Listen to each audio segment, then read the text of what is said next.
it looks like we're going to get a little bit of a break from the rain, so we're going to take this opportunity to throw some ribs on that smoker. Y'all stick around.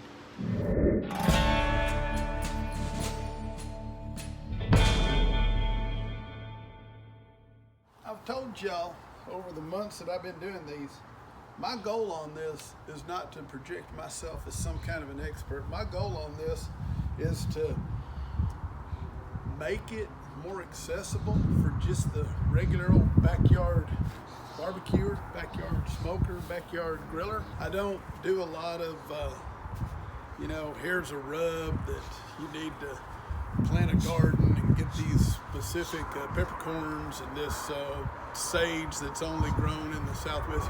It's like everything I do. You go to Kroger, you go to H-E-B. Oh, I got an H-E-B story for you later. There's movement on the H-E-B front. So you go to wherever you go, and you pick up what you pick up there. And it's not exotic, and it's not professional, and it's not competition. It's just your backyard. You're in your backyard with your dumb dogs and drinking a beer or Mountain Dew or whatever it is you prefer to drink. And you have fun cooking stuff for you, your family, your friends, your neighbors, the guys at work.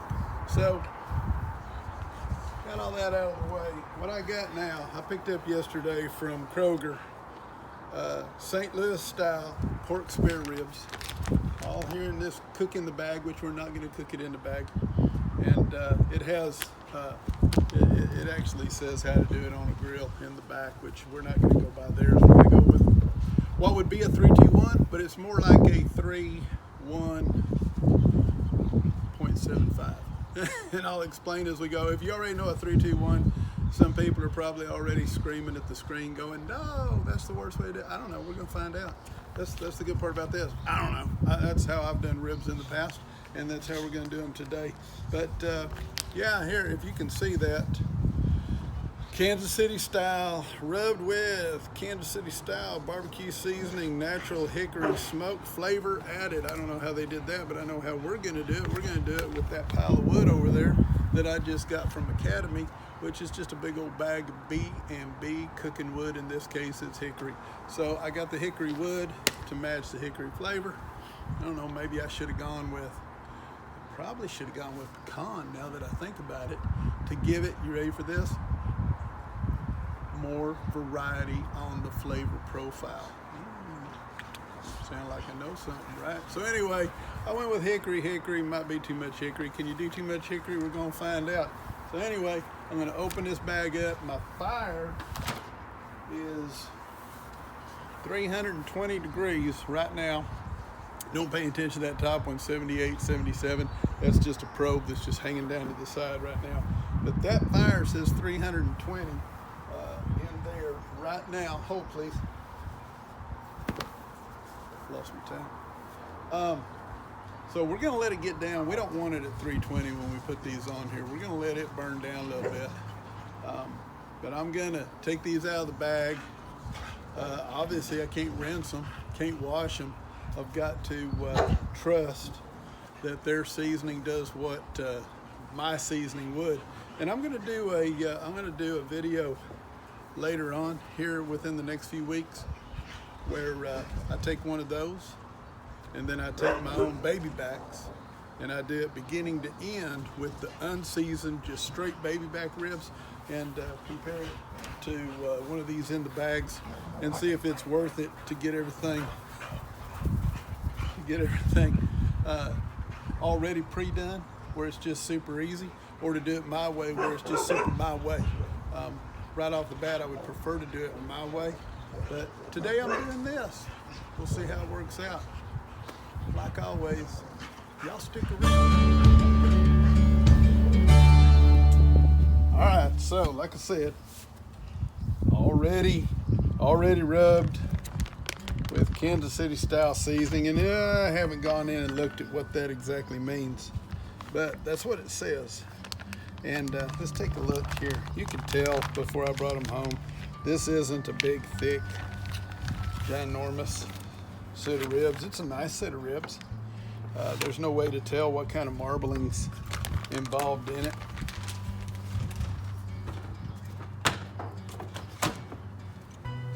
So immediately the one downfall that you see off of this is that, you know, you can't really take a look at it before all that's on there. You can't do any trimming. You can't really change anything up on it. That is what it is. I'm gonna trust their seasoning on this, and I'm gonna leave everything the way it is. I'm not gonna trick it up. I'm not gonna change it. I'm not gonna quote unquote bunny ears make it my own. I'm gonna cook it. I'm gonna put it on the, well, I'll show you as we go through.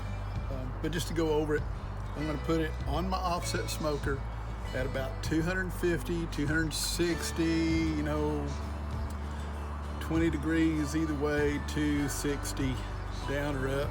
I'm gonna put it on there, and I'm gonna put it on there with this size of ribs. I'm guessing I'm gonna put it on there for about, I'm gonna shoot for 3 hours, but I don't think it's gonna be that long, but it could be, we'll just see.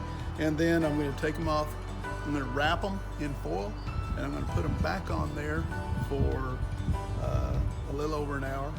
And then I'm going to take them off, and I'm gonna leave them in the foil, but I'm gonna unwrap the foil and put it like in a little boat. And then I'm gonna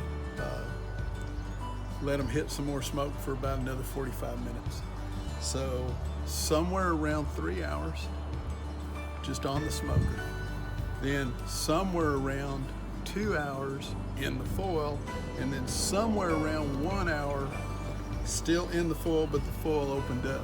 That second part will be, they'll be wrapped up nice and tight, and we'll talk more about that when the time comes. There's a specific way that I wrap these when I do them. So if I look right now, 289, temperature's coming down. I'm gonna put these back in the refrigerator and leave them in there until it's time to put them on the grill, because I want to keep it safe. Okay, our fire's about where we want it to be, and we're gonna put those on that smoker.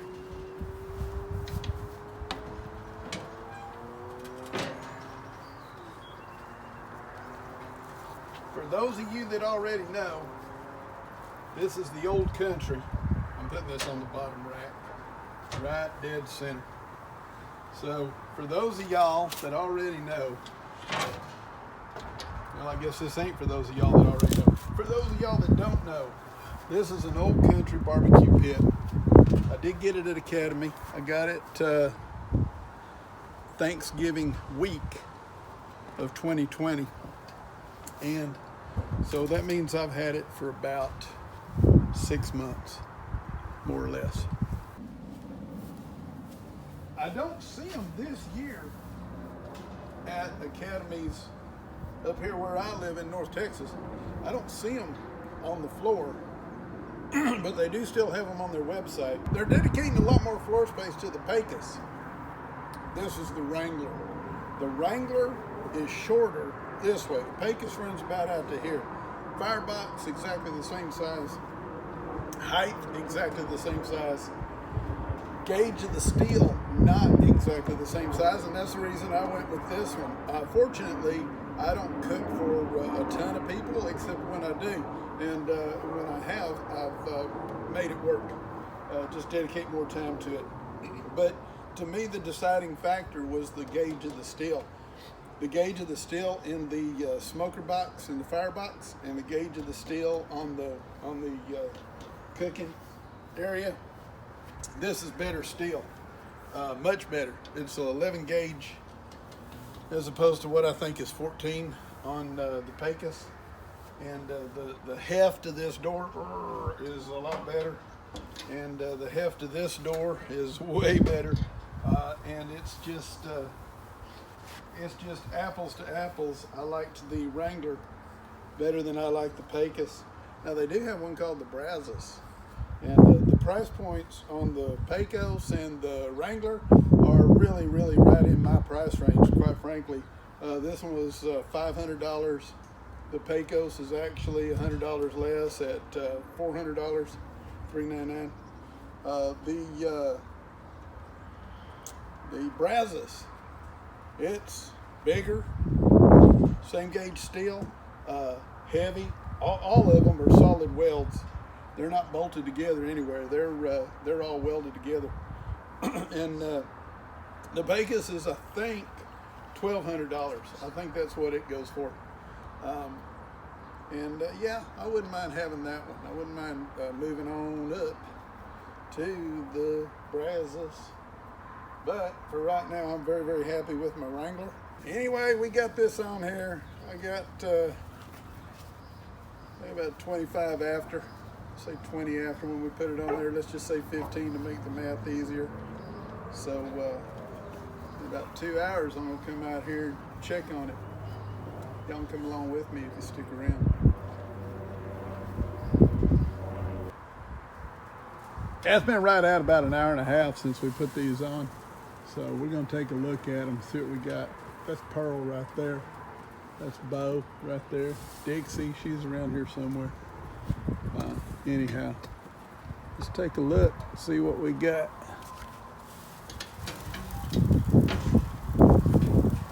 Oh, that don't look too bad. I got just a simple little mix of apple juice, apple cider vinegar.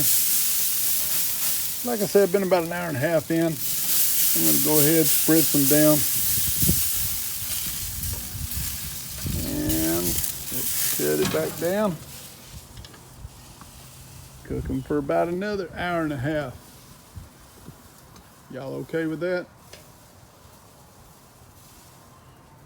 Y'all okay with that? I think they're okay with that. Hey, just in case anybody was worried, we've located Dixie. I think she's okay with it too. Those ribs have been on the smoker for just a little over 2 hours and 20 minutes. And I think they're ready to come off. So we've sprinkled some brown sugar on here and made a nice little bed. And we're gonna set those ribs on this little bed, meat side down. We're gonna put some honey, just like that, just like that. Hey, if you can get local honey, get local honey. It helps you with your allergies, it helps you with a lot of other things. Then, hang on, I gotta go to the ice chest. Then we're gonna add some butter, because butter makes everything better.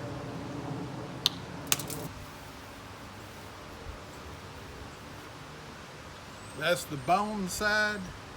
This is the meat side. We're gonna lay it right in the middle of that, just like that. If you're not using heavy duty tinfoil, which we're using heavy duty tinfoil, if you're not, double up on this part. You will be happy that you did. Hang on, I did that wrong. Hold on, I did that wrong. If you're playing along at home, just call an audible right now, go get a beer. All right, so do it this way. Take this and this, and rub those together, fold those together, fold them like that. Then fold your ends.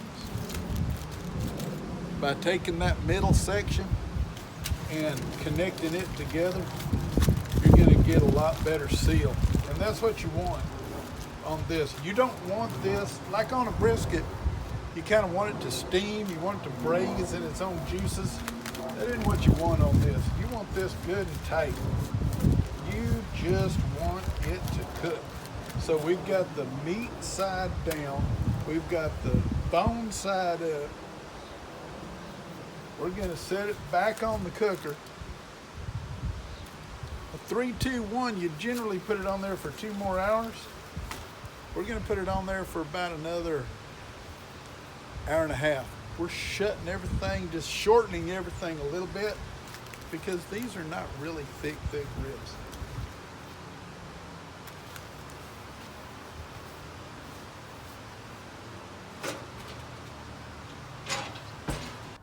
Okay, so if y'all are playing along at home, here's what we've done so far. We took those ribs that were pre-packaged with all the seasoning and everything ready to roll. We didn't do anything of our own, so we kind of skipped that whole step. We're going to see if that makes it a better process, or if that doesn't end up with the good product we want. Then we'll never do it again. But hey, you don't know till you know, right? So that's why we did it. We took them out of the bag, we put them in this smoker. We cooked them for about 2 hours and 20 minutes. When, you know, the other process is 3 hours, 2 hours, 1 hour. The 3 hours we dropped down to about 2 hours and 20 minutes, just say 2.5 hours. We took it out of that, we took our extra heavy duty aluminum foil and we put in a nice bed of brown sugar.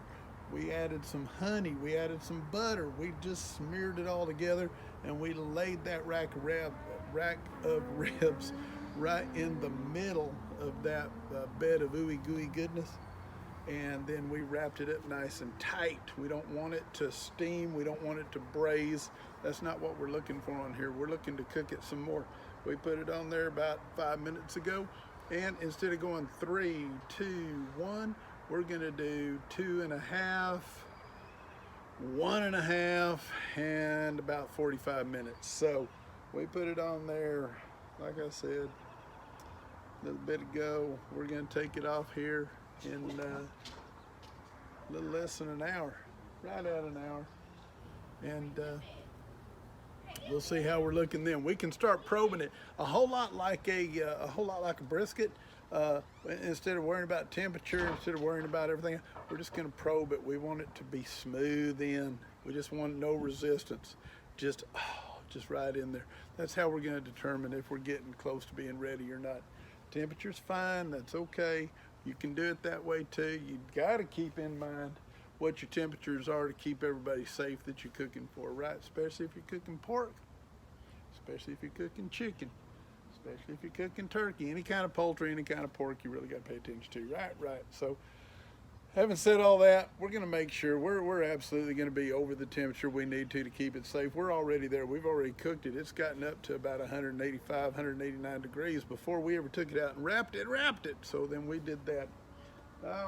Now we're cooking it at about, we're a little bit less than we want, because right now, according to my calculations, we're right at 200 degrees. So I need to get in there and take care of that fire, stoke it up a little bit, get it a little bit more heat going through that chamber, and we'll be back soon to give you another update. So the plan now is to go ahead, take these ribs off of this smoker, take them right over here, put them on that table. Then we're going to open up that foil. We're going to build this little boat. Then we're going to sauce it up and set it back on here for about another 15 or 20 minutes. I think it's going to work out pretty good. The only thing I'm a little bit worried about is I think I might have cooked them a little bit longer on the middle part than I really needed to. And if I did that, they're gonna be beyond fall off the bone. They're gonna be a little mushy, and I don't want mushy. I like it where it's just before falling off the bone. I think this is gonna be just after falling off the bone. We'll find out here in just a second. As far as the sauce goes, I'm using pretty much my go-to here lately. Salt Lick Texas Honey Pecan. Been really happy with it on just about everything that I cook. If you've ever been to Salt Lick, the only one I've ever been to is the one in Driftwood, Texas, and I can recommend it. I can't tell you anything about any of the other.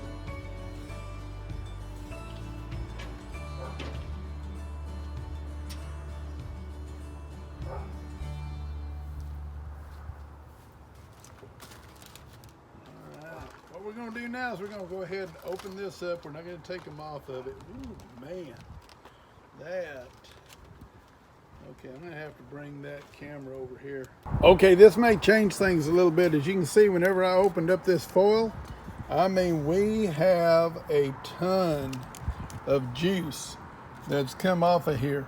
You can see, especially down on this narrow end, the the meat pulling away from the bones. That's what you want. Look down here, look up here, look up here, look up here. These right in here, not so much. But hey man, I mean, that's pretty much what you want. I'm gonna go ahead and just lift this up, get that juice off of there, and then sauce these up, and then put it back on the smoker for about 30 minutes or so. And then I think we're gonna be pretty happy with these. We'll let you know. Now you can tell what I did. I just took the foil that it was already in with all the juice that came in off of those ribs. I sauced the top of it, and then I just made, like I said, a little bit of a boat off of the existing foil. Now I'm gonna shut this down, and we're gonna make sure that we still got plenty of good coals. We do. To get us through for about another good half hour or so on cook. All we want to do now is we just want to set up that sauce that we put on there. Once we get that, I think we're going to be looking pretty good. My biggest fear is, like I said, that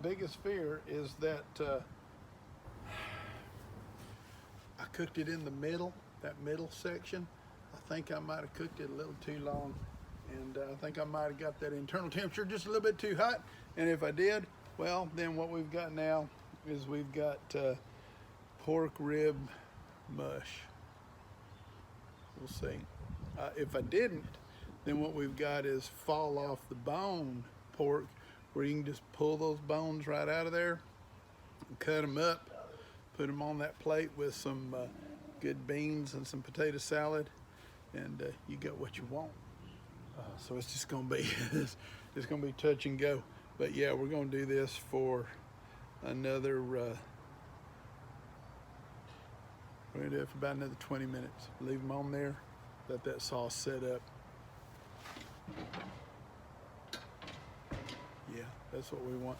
We got about 225 right now. It'll jump up a little bit. I've been opening and closing. It'll be fine.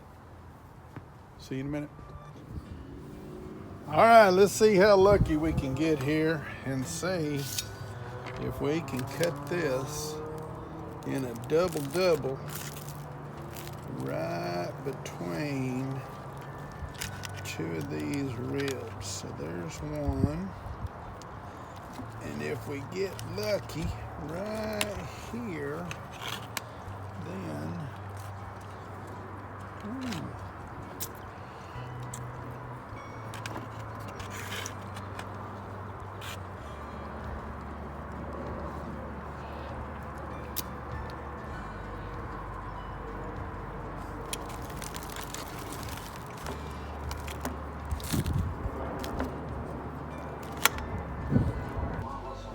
give these a try, see what we think.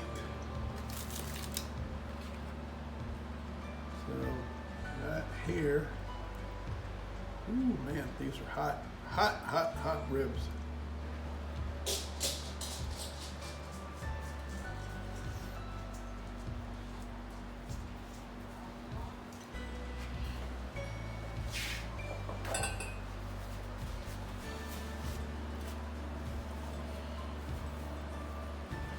Well, if sloppy is good, these are good, but they are pretty sloppy.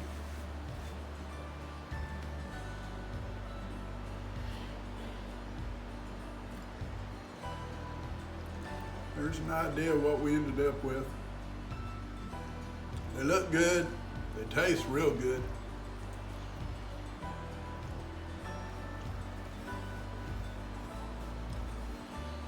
They're absolutely tender as can be. Like I said, they might be just a tiny bit too tender. Maybe next time I don't cook them so long on that second stage. Again, this is something pretty simple where you can just pick them up out of the case at Kroger, at HEB, at wherever you get your meat from, Costco. Don't be afraid to get the ones that are already set up, that are already sauced, that are already cut, that are already trimmed, that are the cook in the bag, even though we don't cook them in the bag. Don't be afraid of those. Actually, this probably saved me some time overall.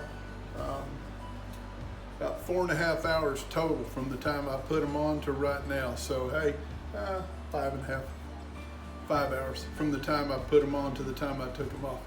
Not bad, not bad taste. I wouldn't have a problem sharing these with anybody. Anyway, you guys have a great summer. We'll be thinking about you. Be safe out there. Once again, just let me tell y'all, I appreciate the time that you spend watching these videos. I appreciate the comments that people send to me. Thank y'all very much for those. Hey, remember, be good to each other and keep on smoking.